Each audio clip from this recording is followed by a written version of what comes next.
ఎన్టీఆర్ జిల్లా ఇబ్రహీంపట్నం పవిత్ర సంగమం వద్ద కోటి దీపోత్సవాన్ని నిర్వహించారు.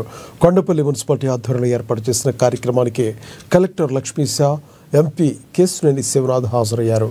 ఇబ్రహీంపట్నం పవిత్ర సంగమాన్ని ఆధ్యాత్మిక కేంద్రంగా తీర్చిదిద్దుతామని ఎంపీ కేశినేని తెలిపారు.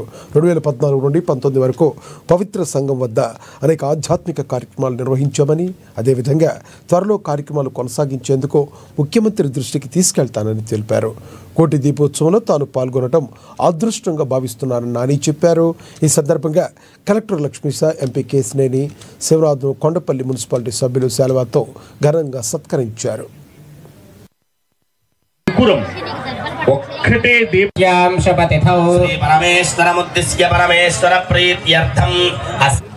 దేవి నవరాత్రులు స్ఫూర్తితో ఈ కార్యక్రమాన్ని చేస్తే అంతకంటే ఇంక ఎక్కువ అభిమానంతో, ఆనందంతో భక్తులందరూ వచ్చారు. వారందరికి కూడా పేరు పేరున నా హృదయపూర్వక నమస్కారాలు.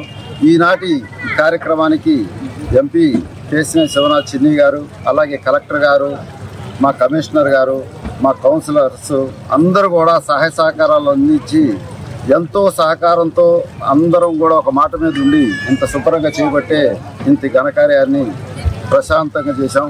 కాబట్టి చిన్న చిన్న లోటుపాట్లు ఉన్నాయి. అవి వచ్చే సంవత్సరానికి ఏ లోటుపాట్లు రాకోకుండా అధికారంలోకి వచ్చిన కొండపల్లి మున్సిపాలిటీ తెలుగుదేశం కూటమి కైవసం చేసుకున్న కాడి నుంచి గత 2014-19లో ఎంత వైభవంగా ఈ యొక్క పవిత్ర సంఘం ఉండేదో అదేవిధంగా మన నవరాత్రులప్పుడు నవరాత్రుల కార్యక్రమాలు, అంతేకాకుండా ఇప్పుడు కోటి దీపోత్సవం కొండపల్లి మున్సిపాలిటీ చైర్మన్ చిట్టిబాబు గారు మరియు నాయకుల ఆధ్వర్యంలో బ్రహ్మాండంగా జరుగుతుంది. ఈ కార్యక్రమం ఇంత గ్రాండ్గా జరుగుతున్న ఈ ప్రాంతం మరిన్ని కార్యక్రమాలు జరిగే విధంగా కూటమి నాయకత్వం, జనసేన కానీ, తెలుగుదేశం కానీ, భారతీయ జనతా పార్టీ నాయకులు కానీ అందరం ముఖ్యమంత్రి వర్యులు ఎమ్మెల్యే వసంత కృష్ణప్రసాద్ గారితో పాటు ముఖ్యమంత్రి వర్యుల వద్దకు వెళ్ళి 2014-19లో ఎటువంటి